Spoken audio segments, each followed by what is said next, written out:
Nah, ini perbedaannya ya. Kalau digital imigran, itu kita baru adopters of the web technology. Jadi kita baru mengadaptasi teknologi yang terkait dengan web, teknologi digital ini. Nah, kita lebih enak prefernya bicara orang ke orang. Kalau di sini mungkin lebih enak pakai handphone, lewat email, dan sebagainya kalau digital native. Nah, ini proses pembelajarannya, mereka itu pembelajar yang sifatnya intuitif. Jadi orang banyak belajar, anak kecil segala macam itu dari YouTube, dari internet. Nah, kalau zaman saya itu adalah logical, jadi berdasarkan logika, perlu diajarin. Kalau ini dia dengan instingnya udah bisa belajar. Nah, kalau yang digital imigran itu pada saat satu yang sama hanya fokusnya pada satu titik. Kalau anak sekarang bisa Anda belajar sambil dengerin lagu, sambil lihat film. Nah, itu artinya multitasking, ya. Nah, jadi yang digital native itu rata-rata begitu. Jadi mereka bisa belajar dengan dalam jaringan, tapi di sisi lain matanya lihat HP, HP-nya lagi nyetel film. Nah, itu ya. Jadi pada saat yang sama bisa melakukan beberapa hal. Nah, ini orientasinya pada multimedia, extremely sosial, jadi karena mereka berkomunikasi dengan satu sama lain. Nah, yang ini itu get info from traditional news site. Jadi masih baca koran. Ya, kalau yang digital native ini udah nggak baca koran, bacanya dari internet. Ya. Bacanya dari web informasi itu. Nah, contoh yang jelas gambar ini. Nah, kalau ini kakek dengan cucu. Nah, yang cucunya ini digital native. Dia baca langsung lihat di komputer, belajar dari komputer. Kakeknya ini digital imigran. Ya. Jadi mungkin lebih hebat yang mana pengetahuannya? Cucunya yang masih muda. Kakeknya kadang-kadang banyak teman saya kalau HP-nya bingung, dia panggil cucunya. Ini tolongin dong, kakek ini gini-gini nggak bisa. Nah ya, jadi karena ini imigran, anak kecilnya nggak diajarin, tapi dengan nyoba-nyoba secara intuitif, secara logikal, nah mereka bisa melakukan itu. Itulah bedanya native, digital native, dan imigran, digital imigran. Ya. Nah berikutnya, ini juga contoh yang lain. Lihat, kalau kita lihat, kalau ini yang digital imigran, ya, ini yang digital native. Nah, jadi tidur pun di depan komputer, masih pegang HP, komputernya ada 3, ini HP-nya, gadgetnya ada berapa? 1 di sini, ada iPod-nya, ini ada lagi, wah banyak, ya. Nah, inilah digital imigran, jadi mereka rata-rata masih gaptek. Nah, ini digital native, jadi mereka itu lahirnya zaman digital, jadi udah nggak asing, bisa multitasking. Kalau ini nggak, cuman lakukan satu hal aja. Yang ini lebih senang pada visual, yang sini lebih senang pada teks, ya, baca tulisan. Nah, kalau sini anak-anak muda sekarang lebih enak gambar, video, gambar yang bergerak. Ya. Nah, kemudian data lagi di Indonesia, ya, aktivitas e-commerce, ya, transaksi, anggap aja ini jual beli lah, ya, melalui internet. Ini data Januari tahun 2020. Nah, apa ini yang 93%? Nah, ini 93% orang itu akan mencari di online, ya, mencari satu produk atau suatu jasa yang akan dibeli melalui apa saja, any device, ya. Dan 90% itu diantaranya dari seluruh penduduk itu mengunjungi satu toko online, ya, di web. Nah, jadi mereka rata-rata sudah mengunjungi. Kemudian yang lebih sedikit lagi 88% dari penduduk Indonesia itu sudah membeli satu produk. Jadi di sini udah mau pilih-pilih, ini baru mau beli, ini sudah pilih-pilih, ini sudah beli. 88% beli dari online. Nah, kemudian 25% itu belinya apa? Beli laptop, beli peralatan komputer. Nah, kebanyakan sekarang beli komputer, beli laptop, padahal kan harus diinstal dulu. Nah, 25% udah beli online. Ya. Dan kemudian, nah, made an online purchase via a mobile device. Ini yang pakai handphone. Yang pakai handphone ternyata 80% ya membelinya melalui mobile, ya, melalui HP. Nah, ini kemudian mobile share of total internet time. Nah, jadi data pemakaian internet itu ini data dari 2014 sampai kuartal 3 2019. Terjadi peningkatan. Yang saya mau perlihatkan itu terjadi peningkatan. Ya. Pada Januari 2020, artinya setelah kuartal 3, kuartal 4 2020, ini Januari datanya dipotret. Nah, ternyata dulu hanya 33, naik 37 yang pakai mobile ya, pakai HP. 39, 45 dan sekarang 50,1%. Kuartal ketiga 2019. Nah, 2020 dengan work from home, dengan study from home, ya ini akan lebih meningkat. Ya. Nah, 2018 selama setahun meningkatnya nggak banyak, 1,2%. Berikutnya, data yang sama Januari, nah, populasi penduduk Indonesia kurang lebih 272,1. Ya. Nah, kemudian yang sudah punya handphone, koneksi handphone itu ada 338,2. Kok lebih banyak? Nah, 124 dari populasi, 124%. Kenapa? Karena ada banyak orang yang punya HP-nya 2, ya, punya nomornya 2 dalam satu HP bisa. Nah, ada 338, lebih banyak. Pengguna internet berapa? Ada 175,4, 64% dari populasi. Ya.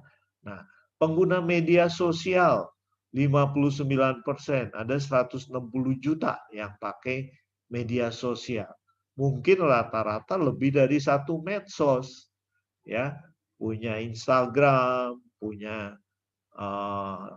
TikTok ya, atau Facebook dan sebagainya. Ya. Ini, nah dari data itu kita mendapat kesimpulan ternyata penggunaan internet itu luar biasa meningkatnya. Di seluruh teritorial ya, di seluruh daerah. Amerika Latin, Amerika Utara, Asia Pasifik. Nah, Asia Pasifik ini yang biru ya. Nah, ternyata hampir semua itu ada peningkatan. Sedikit lama-lama naik terus. Nah, itu gejala mendunia ya dari 2014 sampai 2020. Mau nggak mau orang pakai internet. Ini jumlah exabyte ya. Exabyte itu 10 pangkat 16 byte. Nah, ya. Satu karakter itu 1 byte, ini 10 pangkat 16. Kalau giga itu baru 10 pangkat 6 kan. Ini 10 pangkat 18. Jadi peningkatannya jumlahnya besar sekali. Kita lihat lagi data di internet. Ini datanya baru sampai 2017 ya. Tadi padahal di 2020 di sini dikatakan ada 338. Nah, ini maaf ini ya, 175,4. Nah, di situ 175,4, di sini baru 143 2017. Nah, jadi sekarang udah lebih meningkat lagi. Kemudian data lain. Ini khusus data di Indonesia. Indonesia dan dominasi penggunaan media digital. Nah, kita lihat yang di sini yang pertama dulu. Saya lihat ini. 3 jam 25 menit itu apa? Itu rata-rata waktu orang Indonesia menghabiskan waktu di sosmed. Nah, Jadi satu hari ini untuk yang umur 14 sampai 64 tahun ya. Nah, itu ternyata oh maaf, bukan di Indonesia aja ini ya. Dan 40 negara. Nah, itu rata-rata 3,5 jam habis untuk sosmed ya. 1 jam 21 menit itu ini orang Indonesia ya betul ya. Ini rata-rata orang Indonesia menghabiskan waktu di internet untuk main game hampir 1,5 jam. Dan Indonesia ada di peringkat ke-6. Yang di sosmed Indonesia perangkat ke-5. Nah, hampir 8 jam rata-rata orang Indonesia menghabiskan waktu di internet. Jadi kalau kita kerja sehari 8 jam, nah pulang ke rumah atau di sela-sela istirahat di kantor, nah mau nggak mau juga buka internet. Nah totalnya rata-rata 8/8 jam. Sepertiga hidup kita itu ada di depan internet, di depan komputer atau pegang gadget. Nah, Indonesia ada di peringkat ke-8. Nah, ya kan? Ini khusus data di Indonesia. Nah, dibandingkan dunia, Indonesia ternyata menduduki peringkat pertama dalam aktivitas belanja online. Artinya apa? Oh, artinya orang Indonesia gemar belanja. Kalau saya punya toko online, ini pasar yang besar. Penduduk Indonesia banyak, nah Indonesia ranking pertama ya. Nah, pengguna ad blocker juga ini terbanyak di dunia berasal dari Indonesia. Indonesia ada di peringkat 2 untuk pencarian berdasarkan suara dan perintah suara pada peringkat apapun. Karena kita bisa mengetikkan dengan Anda lisan aja. Anda ngomong, nah Word segala macam itu bisa. Di Google juga kita bisa perintahkan dengan suara. Nah, walaupun belum banyak, ternyata Indonesia peringkat kedua. Ya. Nah, mengenai gamer ada di sini. Juzu melaporkan para gamer menghabiskan lebih dari 150 miliar US dollar untuk game tahun 2019. Itu naik 10% dibanding 2018. Sekarang naik lagi. Ya, jadi game ini juga ya saya nggak tahu di game itu apa yang dijual ya. Ada mungkin pembelian karakter, pembelian nilainya ya karena di anak-anak saya juga ada tagihan mengenai oh beli ini untuk game. Nah, itu ya. Kemudian data di bawahnya. Persentase pengguna internet global itu paling banyak tadi belasan tahun ya. 16 tapi sampai 64 tahun yang imigran digital juga ada yang pakai. Ya, membeli sesuatu secara online setiap bulan. Dari hampir seluruhnya itu 3/4. Lihat datanya 3/4 ya. Tertinggi berasal dari Indonesia, dari Thailand, Polandia. Nah, ternyata nama Indonesia sering disebut di internet. Nah, artinya apa? Nah, artinya orang Indonesia sering belanja ya online apa aja dibeli pokoknya. Nah, overview dari populasinya begini ya. Ini datanya, ini hanya di Indonesia juga. Aduh, cuman gambarnya agak buram ya. Kurang fokus. Nah, saya kurang bisa baca ini tulisannya, kurang fokus ya. Tapi menunjukkan bahwa di Indonesia itu relatif. Nah, ini gambar wanita ya yang belanja itu lebih banyak ibu-ibu rupanya 50%. Laki-lakinya juga ini nggak tahu nih beli apa ini. Ya, saya kurang terbaca. Nanti Anda saya kopikan filenya, nanti Anda bisa baca data ini ya. Nah, sekarang keunggulannya apa kalau kita ada di era digital dengan di era biasa yang dulu sebelum digital. Nah, sekarang juga dikatakan kita berada di era industri 4.0. Nah, gimana kalau di dulu 3.0 udah ada internet tapi belum bisa mengolah data secara cepat. Nah, yang sekarang itu adanya dalam era digital kita mudah berkomunikasi. Dengan 5G ya prinsip komunikasi generasi kelima itu dikatakan saya lupa 500 atau 1000 kali lebih cepat dari generasi keempat. Sekarang di Indonesia kita masih pakai 3G dan 4G. Nah, dengan 5G itu kalau 1000 kali lebih cepat itu sehingga sekarang dokter bisa mengoperasi pasien dari jarak jauh. Nggak usah dokternya pegang pisau bedah, membedah pasien. Nggak. Dia di depan komputer pakai satu alat, pasiennya mungkin di tempat lain, nah tapi dokter tuh bisa membedah.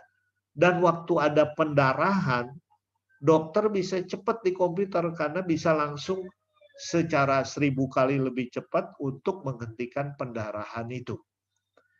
Dan ada juga, saya ada videonya, cuman tadi saya belum cari, belum ketemu, yaitu bagaimana orang mengendarai alat berat di daerah pertambangan, tapi nggak usah mengemudikan truknya itu. Tapi mengemudikannya dari mana? Dari kantor. Pada saat yang sama, truk itu bisa diprogram, oh ini dari daerah A ke daerah B. Sehingga satu operator dapat mengendalikan 15 kendaraan. Ya, karena dia kendaraannya nggak usah seperti main game belok kiri belok kanan, dia langsung otomatis sudah diprogram, ya. Nah, dengan begitu akibatnya apa? Oh, biaya jadi lebih murah. Nah, kemudian tujuannya lebih cepat tercapai. Itu, ya. Nah, jadi kemudian komunikasi, fleksibilitas, fleksibel, ya. Jadi artinya kita bisa mau A bisa, mau B bisa, mau melakukan C bisa. Nah, karena dengan era digital, dengan internet ini, sekarang ada istilahnya namanya IoT, Internet of Things, ya. Jadi kita untuk menjalankan sesuatu tuh belum tentu hanya pakai komputer, belum tentu hanya pakai gadget. Sekarang semua benda relatif terkait dengan internet, ya. Jadi ada misalnya AC di rumah. AC di rumah itu ada yang udah terkait dengan digital. Bisa dinyalakan dari jarak jauh atau di setel otomatis. Jam sekian nyala sendiri, ya. Kalau cuaca udah gelap dia otomatis nyala lampunya, AC-nya ya di dalam kamar. Nah, itu ada fleksibilitas. Pulsa sekarang dikalahkan dengan paket data. Kenapa? Karena kita sekarang SMS juga jarang, ya. Mendingan beli paket data, internet dengan WhatsApp semuanya bisa dilakukan. Online shopping ini sudah memasyarakat, apalagi zaman pandemi COVID. Orang-orang mau nggak mau sekarang, saya takut kena tertular, lebih enak beli online. Ya. Nggak usah capek-capek, diam di rumah, barang datang. GoFood, GrabFood itu juga menjadi ramai sekarang, ya. Sehingga orang juga jual makanan secara online. Nah, petunjuk arah. Kalau dulu kita pakai peta, kalau nggak pakai peta pakai GPS. Nah, GPS itu tuh mahal, berapa juta dipasang di mobil. Nah, sekarang nggak perlu lagi karena ada aplikasi Google Map, Waze. Nah, sehingga kalau saya ke Jakarta, saya nggak tahu jalan, saya tunjukin aja saya mau ke sini.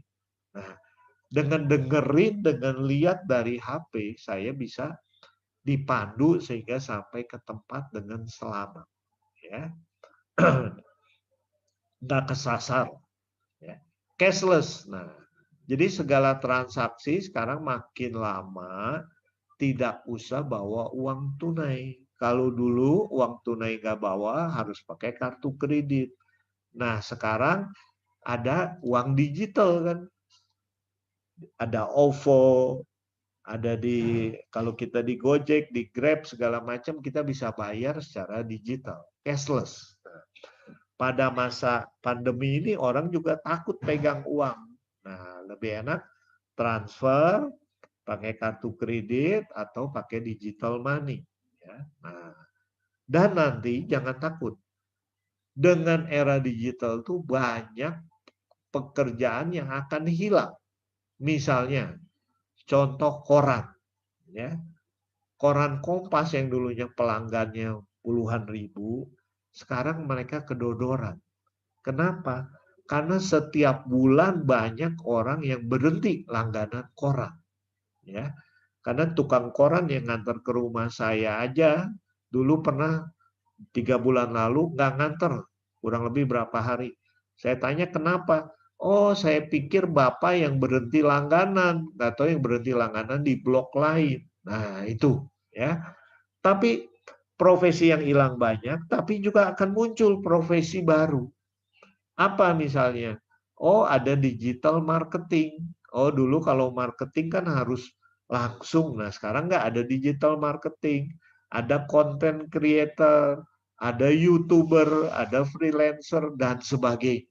Ya, jadi kerjaannya ada yang hilang, tapi muncul kerjaan baru juga. Nah, karena itu buat kita ini tantangan.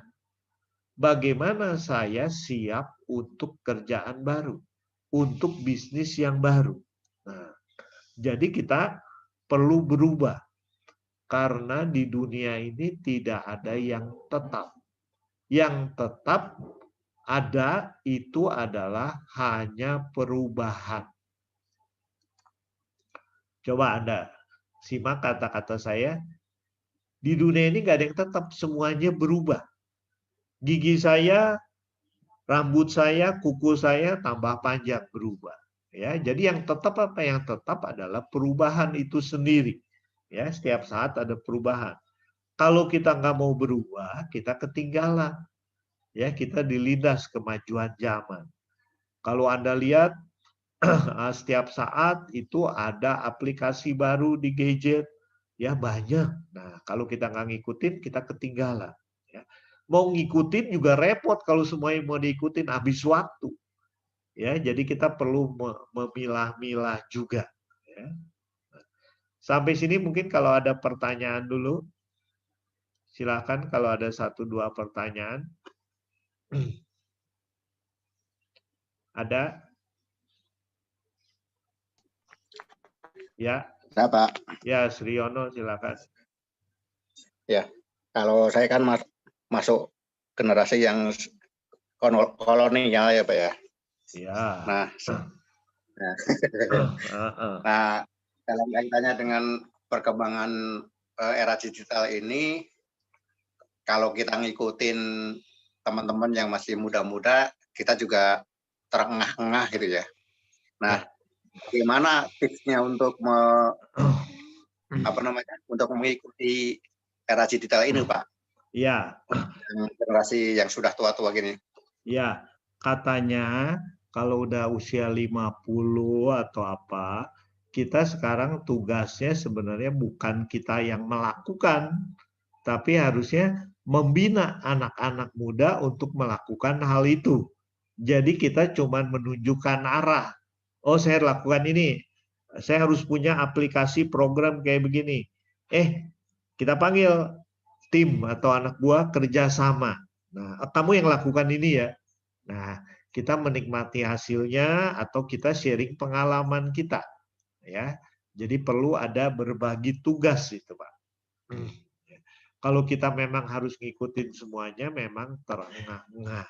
Ya, tapi kalau kita punya energi, kita punya minat, ya ikutin aja. Ya, saya kan bukan generasi era digital juga, ya. Kata Bu Efren tuh, saya mau udah generasi kolonial, Bu Efren yang milenial, ya. Nah, tapi karena saya ada minat, ya saya juga mempelajari, ya, walaupun sedikit terengah-engah itu, Pak. Ya, kita berusaha, tapi sekarang memang generasinya perlu generasi muda yang melakukan. Itu. Ya, kita lanjutkan lagi. Ada lagi? Terima kasih, Pak. Ya, ya, kalau tidak ada saya lanjutkan dulu. Nah, itu keunggulan tadi era digital. Nah, kemudian sekarang kita mau lihat berikutnya adalah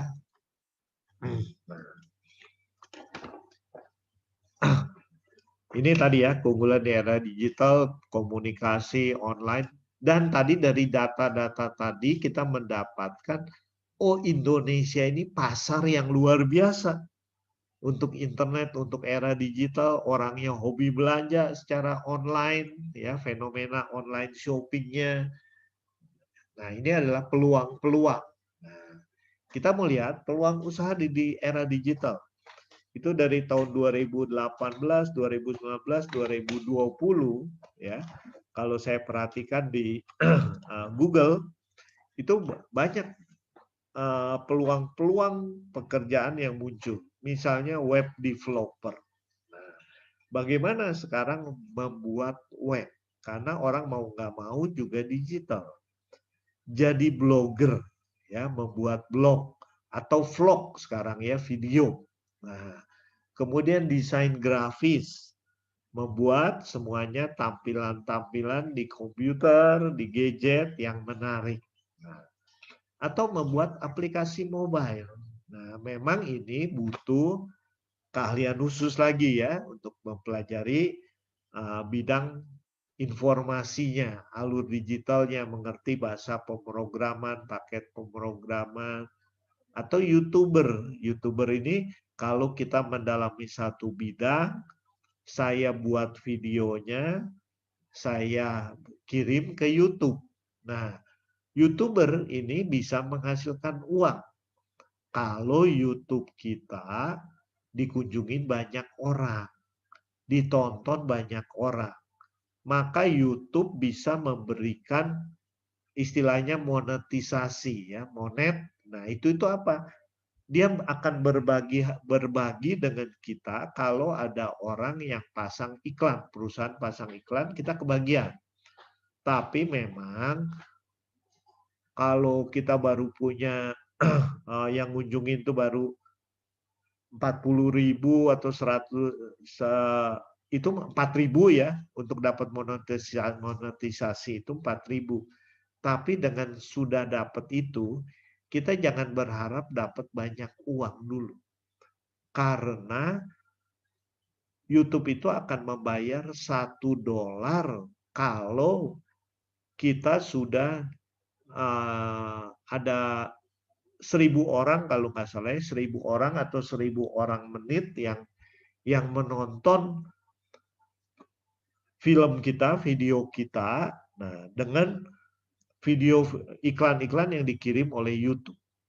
Nah, jadi kita perlu punya jutaan mungkin ya subscriber yang jadi pelanggan channel kita, itu baru kita aman.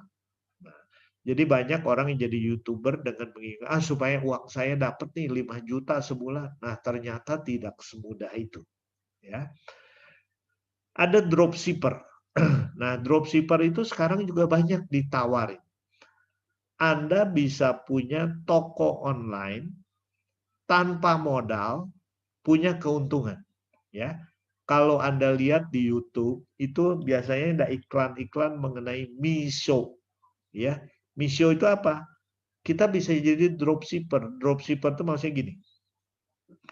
Kita punya lihat kan ada marketplace toko online ya, seperti Bukalapak dan sebagainya. Nah, sekarang kalau jadi dropshipper kayak Misho, Misho itu punya produk macam-macam. Sepatu, pakaian, jaket dan lain-lain. Tugas saya kalau saya mau jadi dropshipper itu saya cuma memperkenalkan produk yang ada di Misho kepada teman-teman saya lewat WA, lewat media sosial apapun. Nah, misalnya ada sepatu harganya 20.000. Nah, sepatu ini bagus, saya mau tawarin teman saya. Saya mau tawarin mahasiswa Triguna, saya kirim. Nah, saya bisa katakan, harganya Anda boleh tingkatkan, boleh naikkan. Jadi Anda nanti dapat keuntungannya itu dari situ. Kalau 20.000 saya naikin jadi 22.000, nah yang beli ada 100 orang, misalnya, maka saya untung satu sepatu 2.000 kali 100. Nah, jadi 200.000. Karena di iklan Misho itu dikatakan sambil rebahan Anda bisa mendapat penghasilan 5 juta. Nah, tapi jangan tidak gampang gitu ya, karena kita harus terus menyebarkan produk-produk Misho dan kemudian kita aktif. Nah, ya menyebarkan terus, tanya ke teman, kalau ada teman yang mau beli, nanti dia bayarnya ke Misho, bayar sepatunya 22.000, yang kirim juga dari sana, kita nggak ngapa-ngapain, kita rebahan aja betul. Ya. Nah, nanti kalau transaksi udah beres, uang keuntungannya kita tadi naikin jadi 22.000, 2.000 ditransfer ke rekening saya. Itu dropshipper. Ya, jadi kita nggak ngapa-ngapain, nggak pakai modal. Ya, modalnya cuma ya tadi lah, pulsa, sinyal, paket data, dan ketekunan untuk mengirimkan ke teman-teman. Nah, peluang yang lain lagi, bikin aplikasi, buat software. Nah, software juga buat yang senang bikin software, yaitu menghasilkan uang, tapi juga butuh waktu, butuh pemikiran. Ya. Ada jasa internet marketing, gimana menjual barang dengan melalui internet. Ya. Anda bisa buka toko online sendiri, ya. Nah, bisa memperkenalkan di media sosial, atau Anda sebagai konsultan untuk media sosial, ada kan di Instagram dan sebagainya, atau penulis konten. Jadi supaya orang yang punya web, perusahaan yang punya web itu kita tulisin satu artikel sehingga dia posisi di webnya, SEO-nya, nah dia itu menjadi optimal, dan banyak yang lainnya lagi. Nah, itulah peluang-peluang di dunia digital. Ya, ternyata banyak peluang. Mungkin Bu Efren bisa tambahkan ada peluang apa lagi? Ya, peluang banyak Pak kalau sekarang serba online terkait dengan digital. Kalau karena background saya finance, terkait dengan investasi kalau gitu ya.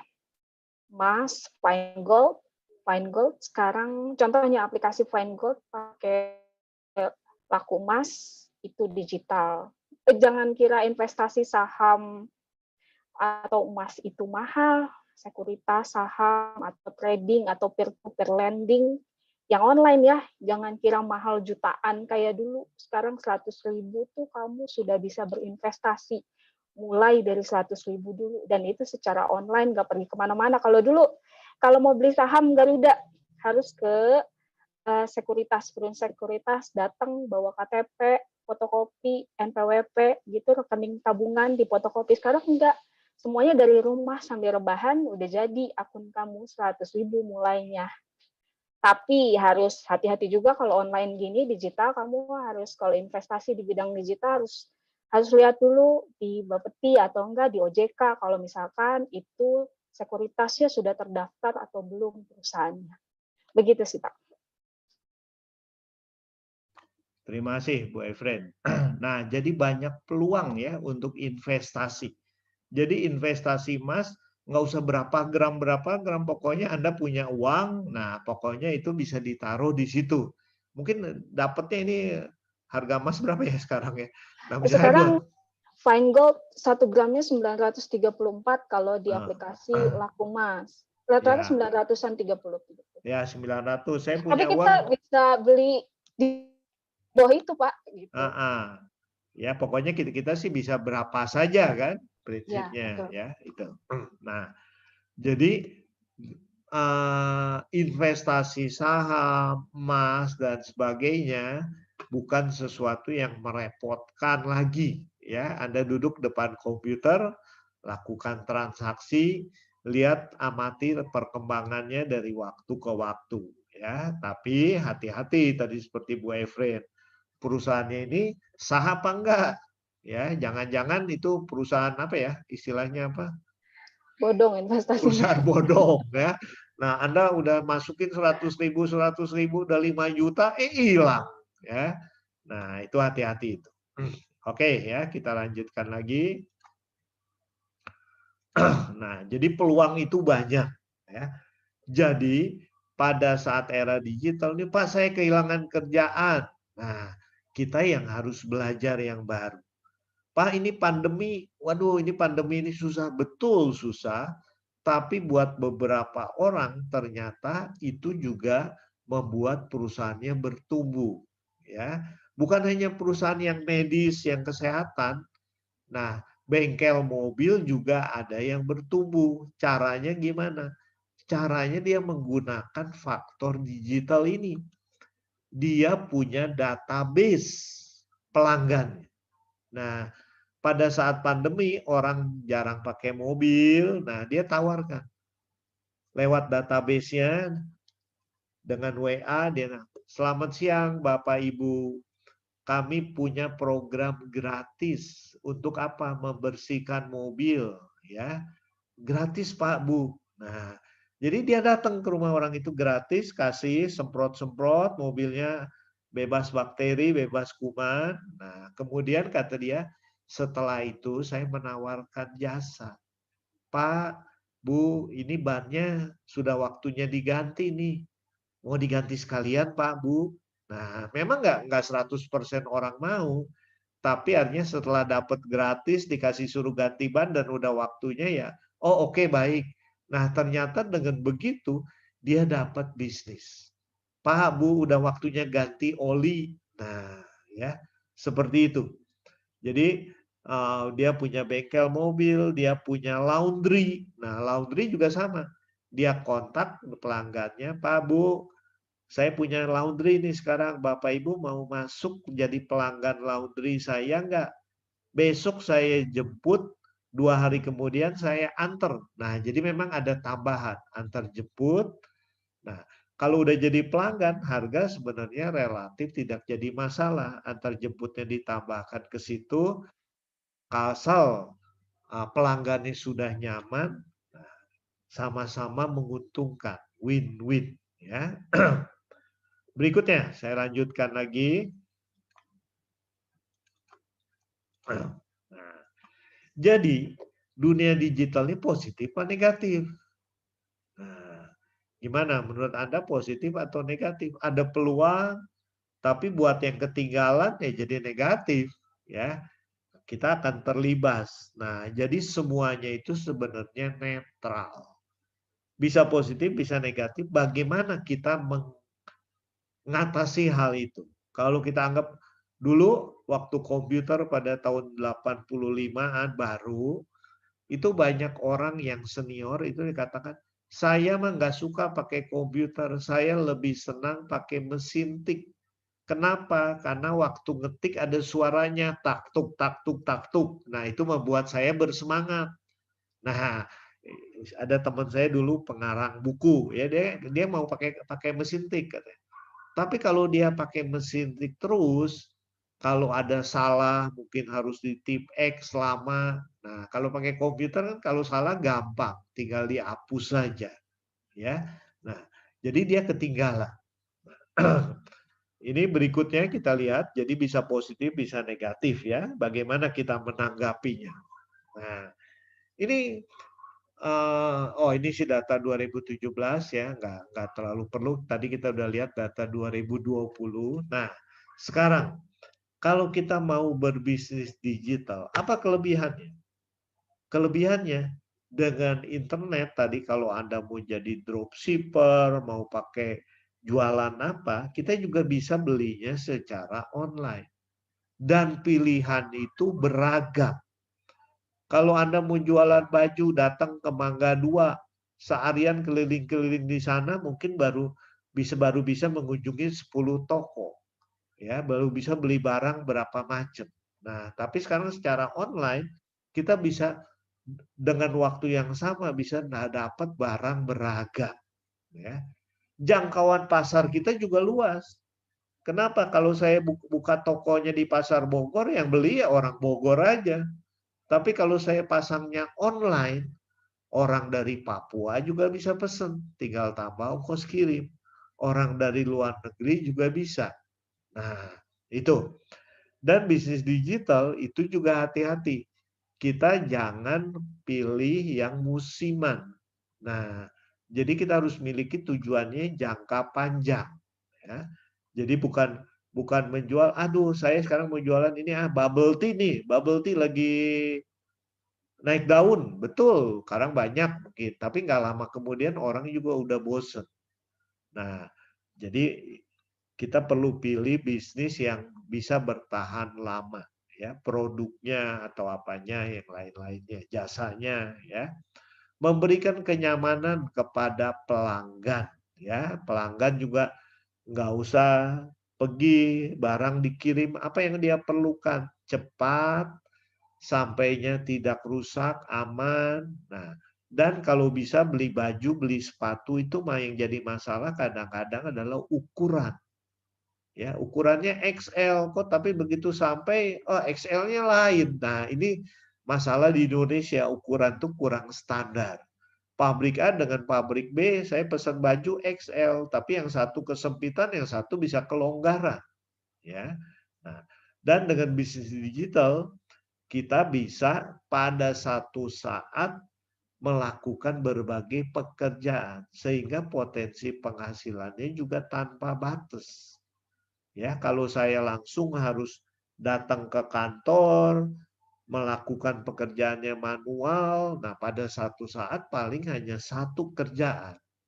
Tapi dengan digital, dengan bantuan komputer, kita bisa melakukan banyak, beberapa, bukan banyak ya, beberapa pekerjaan yang sama secara paralel. Nah, itu yang menghasilkan membuat karena pasarnya luas, produknya beragam, waktunya lebih singkat, nah kita bisa punya potensi penghasilan yang tanpa batas. Nah, cuma tentu saja tantangannya buat kita adalah ya seperti di mana-mana bisnis biasa pun kita harus ada kreativitas ya, berinovasi, improvement, meningkatkan produk. Nah, kita perlu berjuang di situ. Perlu ada semangat, perlu ada motivasi untuk meraih keberhasilan supaya bisnis kita berkembang. Nah, jangan dilupakan, wah digital punya peluang menguntungkan nih, tapi kalau ada memang tadi ada bisnis sambil rebahan, ya, rebahan tapi Anda harus promosi lewat media online, media sosial. Ah, saya rebahan, saya benar tidur dari pagi sampai sore, ya Anda nggak dapat apa-apa, ya. Jadi tadi seperti Bu Efren bilang, finance terkait dengan internet. Di marketing juga hampir semua bidang sekarang, ya. Karena banyak industri finance yang berdasarkan teknologi IT. Sehingga kalau Anda lihat di internet itu juga banyak orang nawarkan pinjaman cepat. Nah, ya, mudah Anda kirim ini langsung di itu Anda dapat uang. Nah, kenapa? Karena semua dengan digital bisa dilakukan cepat. Cuman yang hati-hati ternyata kalau pinjam uang di situ bunganya relatif tinggi, ya. Jangan Anda pinjam 10 juta aja yang banyak supaya kita bisa pakai nih. Betul Anda dapat uangnya segera, tapi setelah itu Anda harus bayar angsuran. Nah, bayar angsuran itu yang baru kerasa beratnya gitu ya. Jadi kita perlu siap-siap dulu ya, berpikir panjang. Jadi berpikirnya yang benar yang mana? Bagaimana nanti atau nanti bagaimana? Mila, yang benar yang mana Mila? Bagaimana nanti atau nanti bagaimana? Kumaha engke atau engke kumaha? Nanti bagaimana? Nanti bagaimana? Ya, betul ya. Nanti bagaimana? Kalau saya pinjam uang nanti bagaimana kembaliin ini? Ada nggak? Wah, pokoknya udah mau beli motor dulu aja. Bagaimana nanti? Ah, itu bagaimana nanti namanya nekat. Ya, berpikir jangka pendek. Nah, ya. Jadi bagaimana nanti tadi kayak kumaha engke we temah ya, kumaha engke itu pikiran jangka pendek, tapi kita harus berpikir engke kumaha, nanti bagaimana, ya. Nah, kita lihat lagi yang berikutnya. Jadi semua bidang sekarang ya mau nggak mau dilanda digital ini, kemajuan komputer melanda hampir ke semua bidang. Nah, jadi di dunia digital itu kita harus menciptakan atmosfer positif. Nah, maksudnya gini, media sosial sangat berperan untuk mempercepat mengalirnya informasi. Tetapi tidak selalu berdasarkan fakta, sehingga membuat batas pembenaran dan kebenaran makin tipis. Ya, sekarang banyak hoax, banyak berita bohong, ya. Katanya kemarin ada berita yang saya lihat di internet itu dikatakan kepala polisi di Papua mengizinkan anak buahnya untuk membunuh pribumi Papua. Nah, ternyata itu dipotong perintah dari kepala polisi itu. Kepala polisinya sebenarnya nanya dulu, kalau Anda dihadang di jalan oleh orang bawa parang, boleh ditembak nggak? Boleh. Nah, itu betul. Tapi yang orang dihadang polisi bawa parang itu dibuang. Jadi cuman kalau ketemu orang boleh ditembak nggak? Boleh. Nah, jadi orang nganggapnya itu kepala polisinya nggak benar. Nah, padahal itu dimanipulasi. Di dunia digital, foto, gambar, suara mudah dimanipulasi. Ya, jadi kita perlu hati-hati. Bagaimana mengatasinya? Mari ciptakan atmosfer positif. Nah, dengan meningkatkan literasi, ya, literasi itu pengetahuan, kepahaman mengenai digital ini, ya. Nah, jadi yang hoax-hoax itu muncul karena ada metode ini post-truth, ya. Jadi orang dibombardir dengan informasi tidak benar, sehingga karena beritanya dari si A, dari si B, dari si C, oh di situ ada tukang beca dipukulin, ya, sama preman pasar. Nah, padahal cuma dipukulnya sekali, pukulnya tak pelan-pelan ditampar aja, tapi ini mati 5 orang. Jadi berkembang terus. Nah, jadi akhirnya orang percaya, ya. Cari mana premannya. Padahal enggak ada yang dibunuh gitu. Nah, itu perlu kehati-hatian kita terhadap informasi, ya. Jadi ini juga sama, kalau kita dapat WA di gadget kita, kadang-kadang kita ingin, aduh saya ini perlu saya sebarkan segera, supaya orang tahu bahwa saya dapat informasi berguna cepat. Nah, misalnya di puncak terjadi longsor, ada nggak videonya? Ternyata videonya itu yang 2 tahun lalu. Nah, kita nyebarin orang-orang di puncak, saudara-saudara di Jakarta udah heboh, takut. Oh, ternyata itu bohong, itu hoax. Nah, hati-hati kalau begitu ya.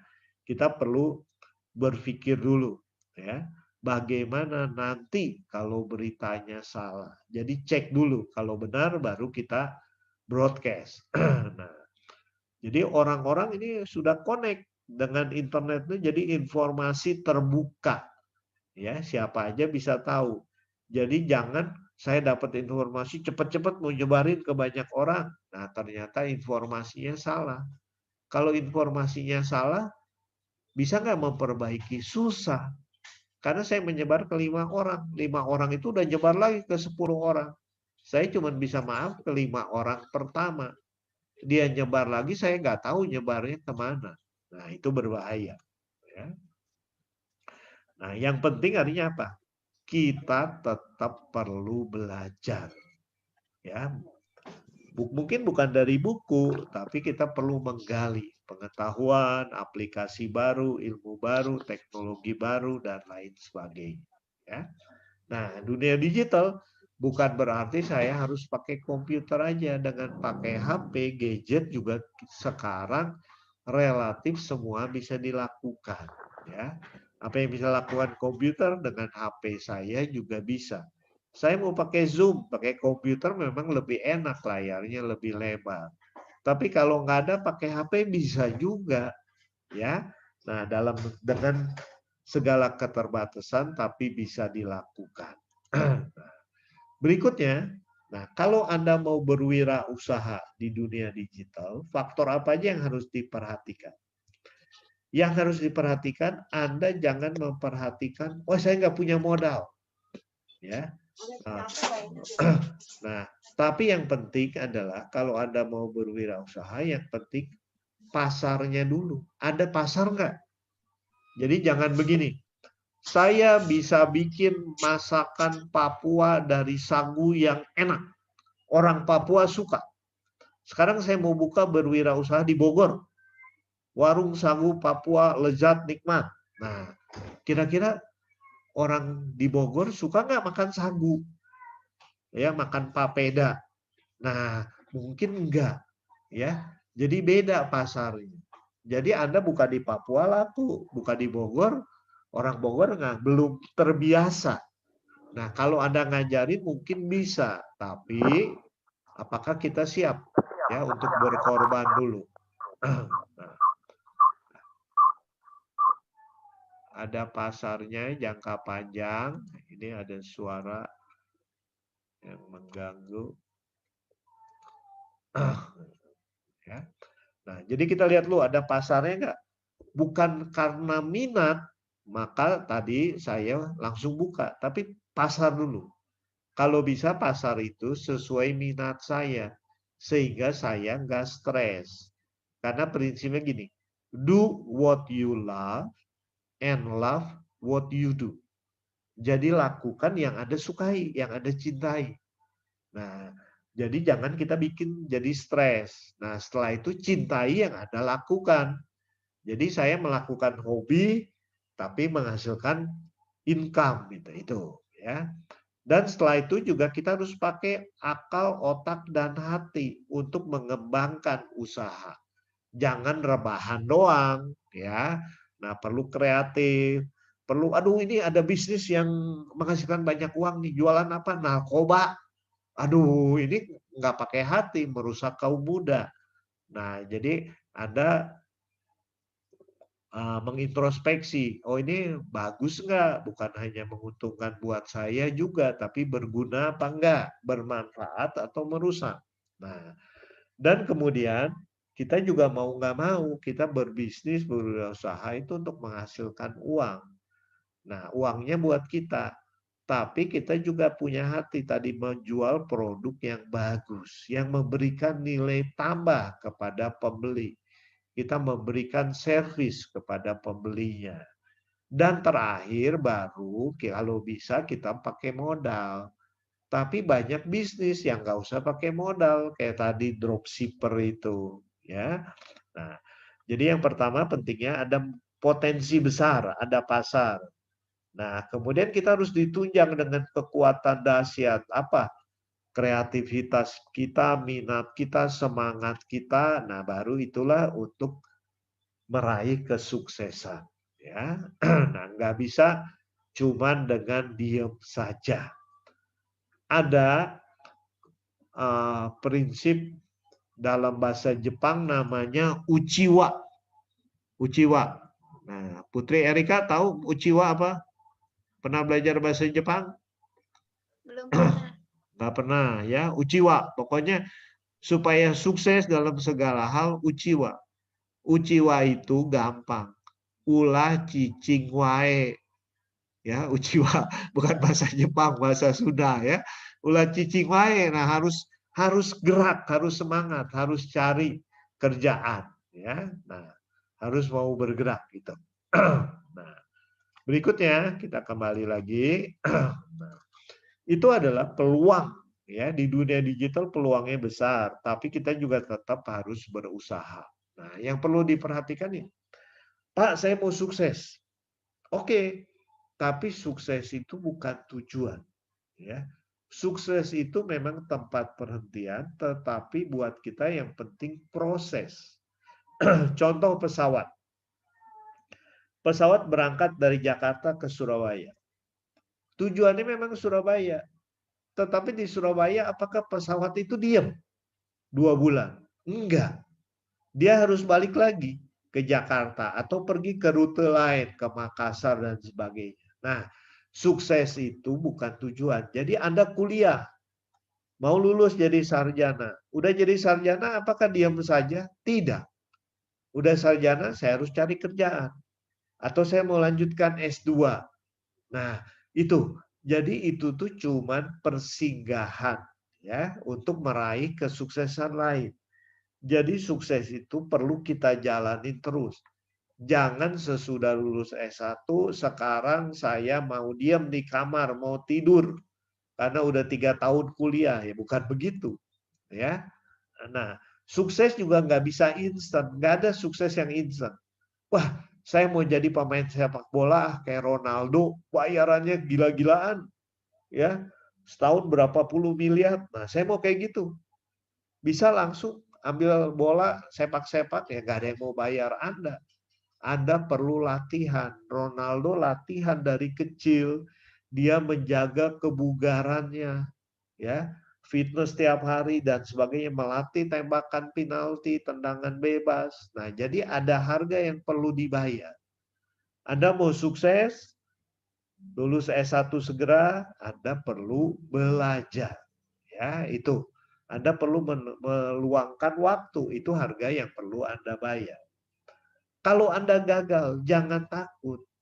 Karena gagal itu sukses yang tertunda. Saya belum lulus mata kuliah ini sekarang. Tapi daripada saya lulus nanti nggak ngerti, ya, udah mendingan saya belum lulus, tapi saya mau belajar lagi karena gagal itu berarti belajar lagi. Tahun depan saya baru lulus. Nah, sukses yang tertunda. Kalau gagal, jangan menyerah, terus berusaha. Ya, jangan cepat putus asa. Karena kami ini 2 tahun lalu rasanya ada mahasiswa di Singapura dari Indonesia. Di Singapura atau di Thailand, saya lupa. Dia itu selama SMA juara terus. Ya. Tapi waktu kuliah kalau nggak salah di Singapura, itu dia mentok dengan pembimbingnya. Apa yang terjadi? Dia putus asa, dia bunuh diri. Nah, itu sih rugi sendiri, rugi bandar istilahnya ya. Dia karena kecewa, nah dia bunuh diri itu kalau berputus asa. Nah, gagal, kita mentok, ketemu tembok, itu artinya kita perlu belajar, kita perlu berjuang lagi. Ya, jangan menyerah, jangan berputus asa. Karena masa depan kita masih panjang. Kalau jatuh yang penting jangan putus asa, bangun lagi. Berapa kali Pak? Ya berkali-kali juga bangun lagi. Tapi tentu saja Anda perlu menganalisis. Misalnya begini, teman saya ada yang kuliah kedokteran. Kenapa disuruh orang tuanya yang dokter? Nah, begitu dia kuliah kedokteran, waktu praktek ternyata dia nggak bisa lihat darah. Begitu lihat darah pingsan, stres.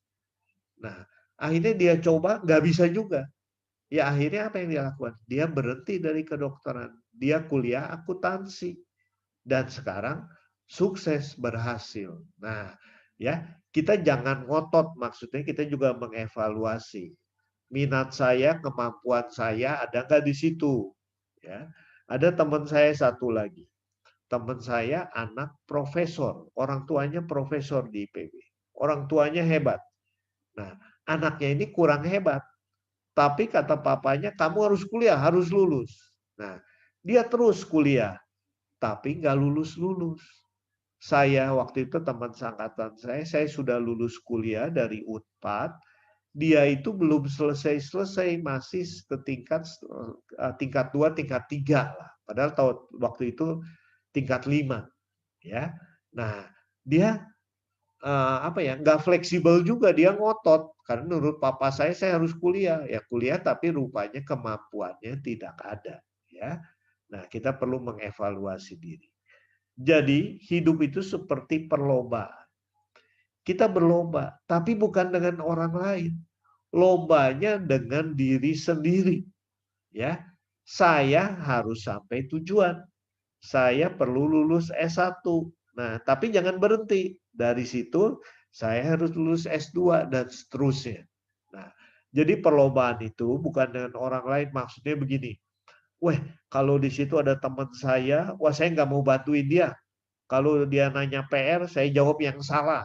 Nah, itu namanya mengorbankan teman.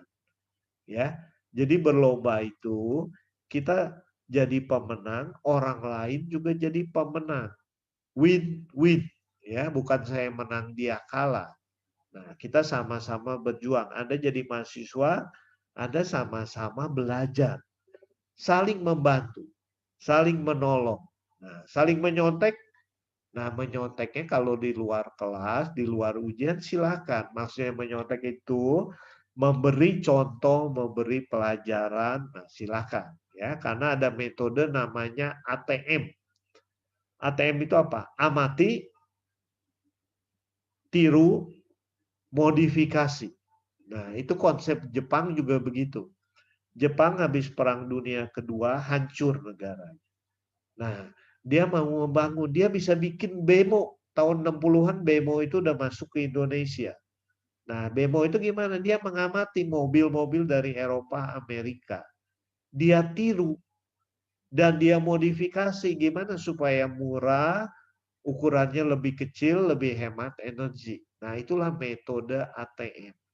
Jadi Anda belajar boleh lihat PR teman. Nah, tiru.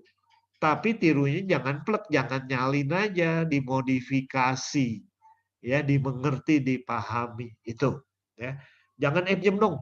Itunya filenya copy ya, kirim email ke saya. Nanti saya tinggal print aja. Nah, itu sih bukan ATM. Itu mah nyari mati ya. Itu mah merusak diri sendiri.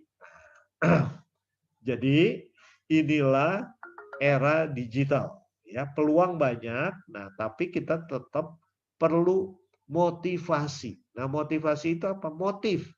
Kita punya sasaran. Karena itu Anda perlu mimpi. Ya, mimpinya mimpi setinggi-tingginya. Karena mimpi itu tidak usah bayar. Jadi nanti Anda mau kerja dengan gaji berapa?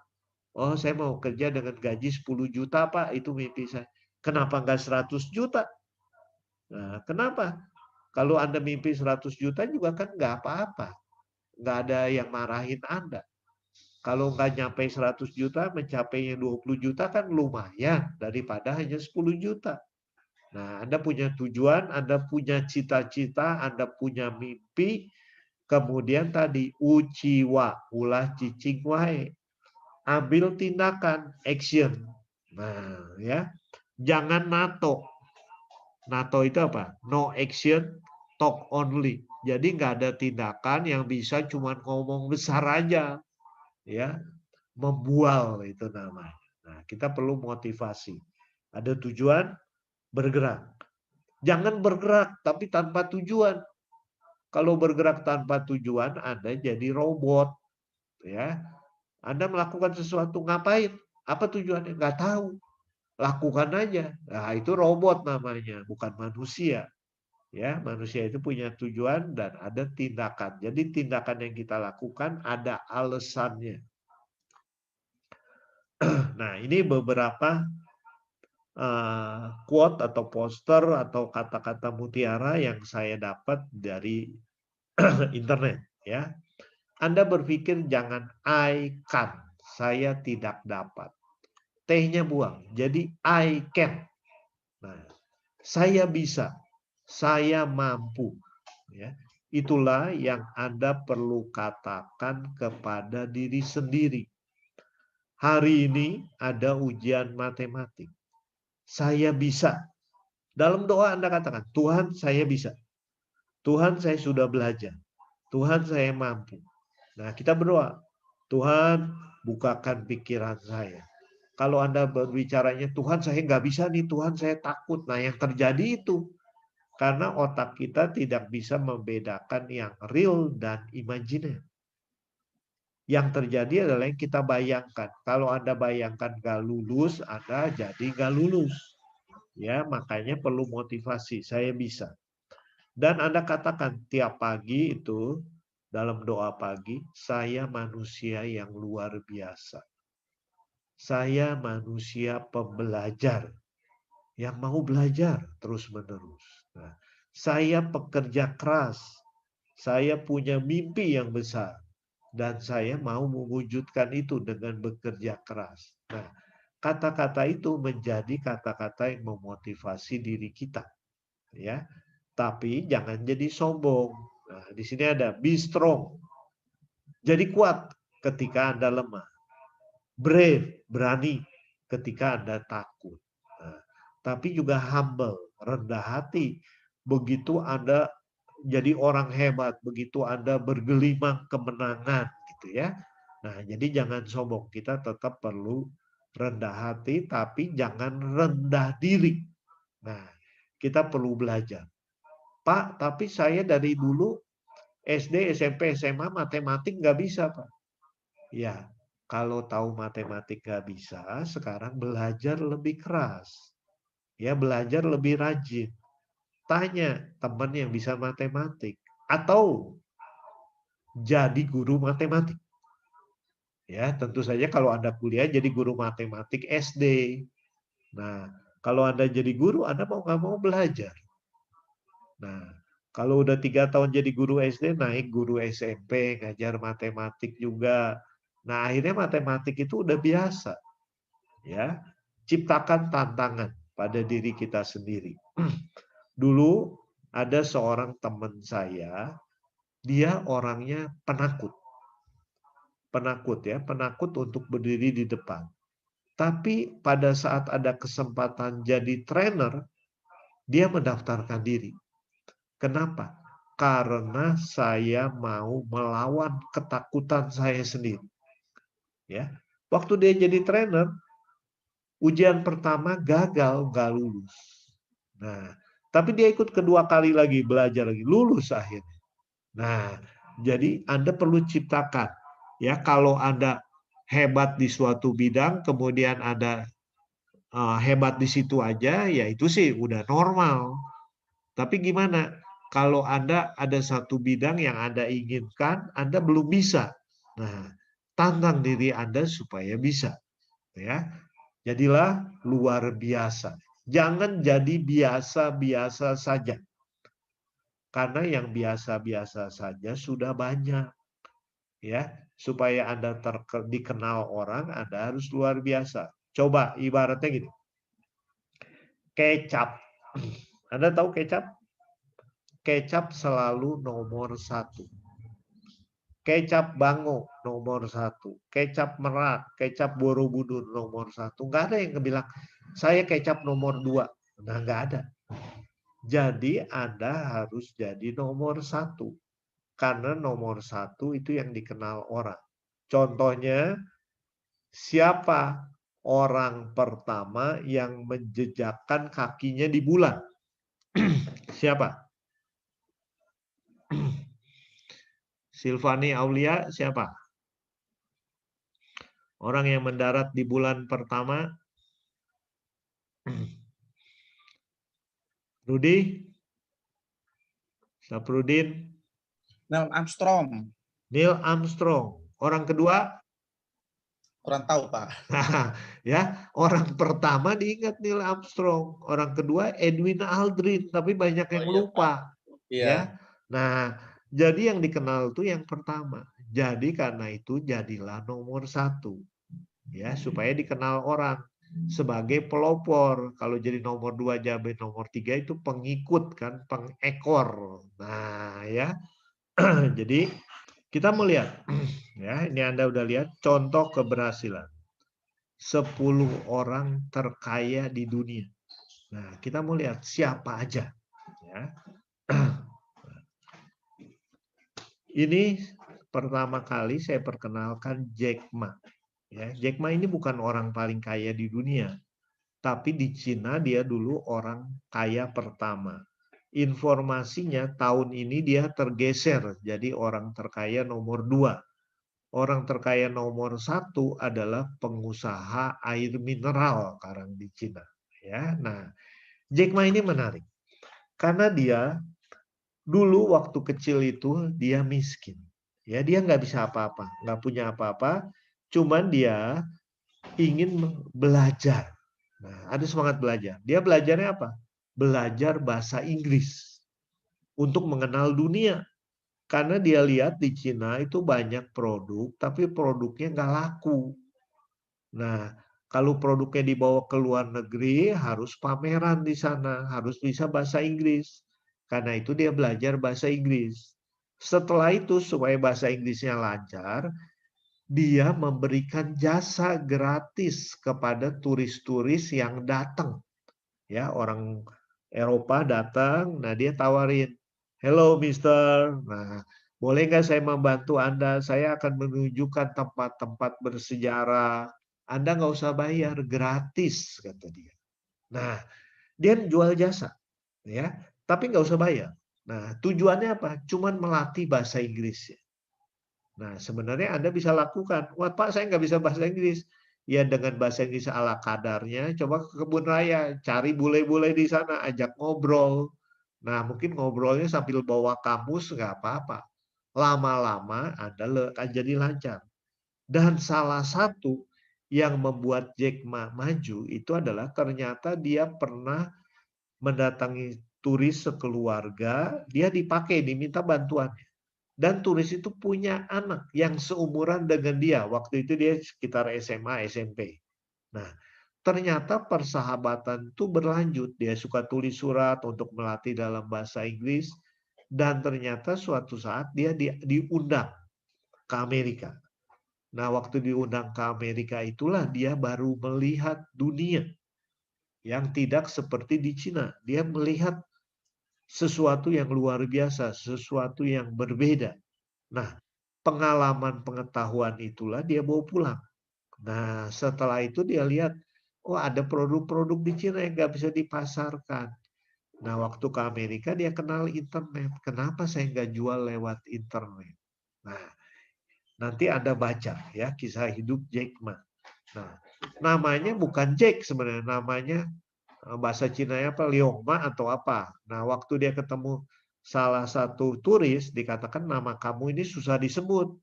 Udah saya kasih nama barat aja ya. Oke, katanya. Siapa? Oh, yang gampang Jack. Nah, makanya dia dikenal dengan nama Jack Ma. Waktu dia buka perusahaan, nah dia nggak mau kasih nama yang rumit-rumit. Dia ke negara, ke Malaysia, kemana itu yang dikenal adalah apakah Anda kenal Alibaba? Nah, ya Alibaba itu cerita rakyat yang ada di Timur Tengah kan, ya. Nah, semuanya kenal. Nah, karena itu udah perusahaan saya namakan Alibaba aja supaya gampang diingat. Nah, itu ya. Dia dari yang nggak punya apa-apa, nggak kuliah katanya, waktu di Cina buka KFC atau McD ya, nah, dia ngelamar. Ada 11 pelamar, 10 diterima. Yang nggak diterima siapa? Dia, kata dia. Ya, saya nggak diterima. Nah, kalau saya diterima, mungkin nggak ada Alibaba. Saya masih kerja di KFC. Nah, jadi dia bersyukur. Nggak diterima membuat dia bergerak dalam bidang toko online. Ini Alibaba menjadi yang terbesar di Cina. Ya, dan dia menjadi orang terkaya nomor 1 di Cina. Dia diundang kemana-mana untuk memberikan kuliah. Nah, walaupun dia sebenarnya dikatakan, saya cuma pengalaman, saya cuma belajar bahasa Inggris, saya mau maju. Nah, itu aja. Ya. Nah, orang terkaya nomor 10 di dunia itu tahun 2020 itu adalah keluarga dari Walton. Nah, Walton itu pendiri Walmart, supermarket terbesar di dunia, ya. Nah, ini anaknya, Sam Walton, ranking nomor 10. Dia pemegang terbesar di Walmart, diwarisi oleh ayahnya, ya. Nomor 9 itu adiknya, Alice Walton. Nah, tapi dia sekarang nggak ngurusin Waltonnya. Dia dengan harta warisan dari saham bapaknya, itu dia membuat museum. Dia lebih berjiwa seni. Nah, tapi dengan warisan aja dia menjadi ranking 9 di dunia. Ranking 8, ini adalah Sam Walton Jr. Ini bapaknya. Sam Walton Jr. itu dari keluarga Walton, anak bungsu. Ya. Nah, bapaknya ini yang luar biasa. Ya, Walton seniornya. Ini supermarketnya, dia punya buku, dia punya, kalau Anda cari di internet itu ada berapa prinsip hidup Sam Walton, Anda boleh pelajari ya supaya Anda sukses meniru cara dia disesuaikan dengan kondisi di Indonesia. Itu ke-8. Ke-7, Mark Zuckerberg, pendiri Facebook. Nah, ini mulai masuk adalah media digital, bisnis digital. Padahal Mark Zuckerberg ini waktu kuliah di Harvard dia nggak selesai, dikeluarkan, ya. Tapi buat Facebook jadi populer, dia jadi salah satu 10 besar orang terkaya. Tapi Mark ini orangnya sederhana. Dia kemana-mana selalu pakai kaos saja. Gini, kaos oblong. Ya. Dan dia mengatakan sepatunya juga sepatu biasa. Banyak orang menyinggung, kalau ada orang pakai sepatu yang mewah, bajunya mewah, itu menunjukkan dia bukan orang kaya. Karena Mark Zuckerberg itu dia sederhana, walaupun dia kaya. Ya. Nah, keenam ini, Anda nggak kenal Amancio Ortega. Saya juga baru baca. Ya, ternyata dia orang Spanyol. Dia punya grup mode Inditex. Salah satu tokonya yang Anda kenal di Indonesia, Zara, yang banyak di mall-mall. Ya, nah dia juga sederhana. Dia katakan dia berpakaian sederhana, tapi nomor 6 terkaya, lebih terkaya dari Mark Zuckerberg. Ya, nomor 5, Larry Ellison. Ini komputer juga. Dia adalah salah satu co-founder yang membangun perusahaan Oracle, ya, perusahaan komputer untuk sistem jaringan yang terkenal. Nah, kalau Mark Zuckerberg dikeluarkan dari Harvard, Larry ini ternyata 2 kali dikeluarkan dari perguruan tinggi terkenal di Amerika. Ya, nah ini nomor 5. Ini tadi nomor 5, sekarang nomor 4 ya, Bernard Arnault. Nah, ini orang Spanyol. Nah, dikatakan dia bisnisnya apa? Bisnisnya adalah hospitality. Ya, bisnis jadi orang menikmati liburan, jalan-jalan. Nah, dia punya hotel mewah, dia punya beberapa kapal pesiar. Nah, inilah orang nomor 4 terkaya di dunia. Mungkin dia juga enak, dia ikut jalan-jalan, tapi lama-lama sih bosen ya. Nah, nomor 3, Warren Buffett. Usianya saat ini 90 tahun. Tadi saya cek betul nggak 90 tahun? Betul, dia lahir tahun 1930. Sekarang 2020, 90 tahun. Dia itu seorang investor. Dia punya perusahaan keuangan investasi Berkshire Hathaway. Dia katakan, kalau Anda punya bisnisnya maju, butuh tambahan modal, datang pada saya. Nah, dia akan meneliti, kemudian dia invest, dia masuk, dia beli sahamnya, nah dia ikut di perusahaan itu. Ya, ini Warren Buffett, ini perusahaan keuangan. Nah, yang kedua Bill Gates, Microsoft. Anda tahu, ya. Siapa yang nggak pakai Microsoft? Siapa yang nggak pakai Windows? 99% orang pakai Windows, pakai Microsoft. Nah, dia menjadi salah satu yang terkaya. Bukan salah satu, salah 2. Ya, karena orang nomor 2. Jadi ini dalam era digital, bidangnya digital. Dan orang nomor satunya siapa? Orang nomor satunya Jeff Bezos. Siapa dia? Nah, mungkin Anda nggak kenal. Jeff Bezos itu adalah pendiri toko buku, toko online Amazon yang terbesar di dunia. Ya, dulu produknya hanya buku. Nah, sekarang macam-macam. Inilah. Jadi coba kalau Anda lihat tadi yang 3 terbawah itu Amazon. Kemudian ada bisnis Zara, kapal pesiar. Ada yang digital tadi ada Facebook, ada Oracle, ada Microsoft. Ini juga termasuk bisnis digital, toko online, Amazon.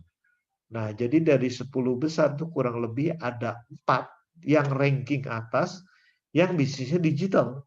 Jadi itulah peluang bagaimana ada orang yang nggak punya apa-apa kayak Jack Ma, tapi bisa tiba-tiba melejit.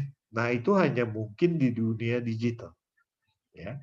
Nah, kemudian terakhir saya mau kasih lihat 10 perusahaan terkaya di dunia.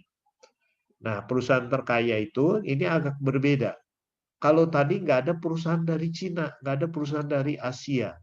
Orang ya, maksudnya orangnya. Nah, sekarang kalau perusahaannya ternyata banyak dari Cina. Nah, yang pertama itu ICBC, Industrial and Commercial Bank of China.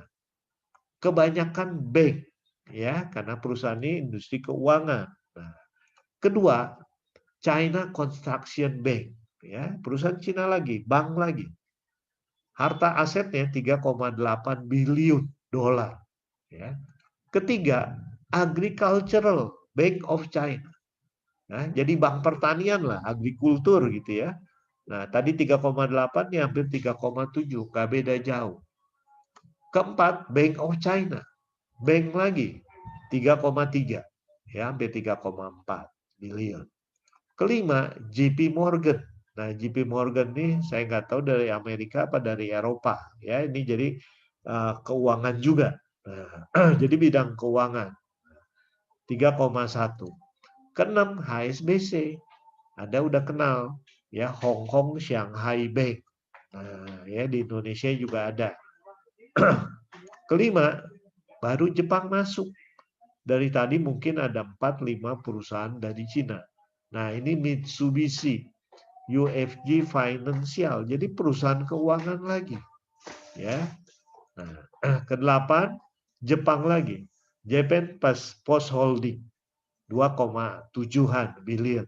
Nah, kesembilan, Bank of America ini baru. Tadi setelah JP Morgan ada Bank of America. Ada di ranking ke-9. Nah, ke-10 itu dari Perancis. Yaitu BNP Paribas. Nah, jadi namanya sih nama Indonesia ya, Paribas. Kelihatan kayak BPR ada gitu di Indonesia, tapi ini BNP internasional. Nah, itu 10 perusahaan asing yang terkaya, terbesar, asetnya terbesar ya, maksudnya itu.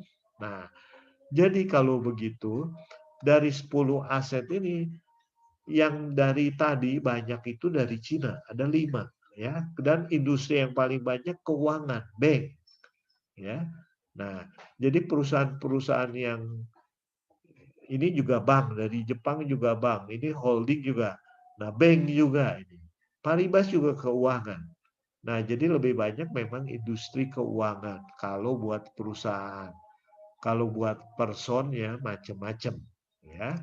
Nah, inilah jadi kalau Anda mau sukses ya kebanyakan memang bukan di industri produk, industri jasa. Dan yang bisa membuat Anda melejit adalah dalam bidang digital ya. Tapi bukan berarti di bidang lain nggak mungkin. Anda bisa aja ya. Ada dokter di Bali yang tiba-tiba juga melejit penghasilannya tapi bukan dari dokter. Tapi karena dia tiba-tiba beralih jualan seperti obat gitu ya, multivitamin. Jadi kesimpulannya apa? Peluang di dunia digital itu besar. Pasarnya besar, produknya beragam, Anda bisa bekerja efisien, hemat waktu, tapi efektif, tepat sasaran. Nah, Anda bisa mendapatkan penghasilan yang tak terbatas.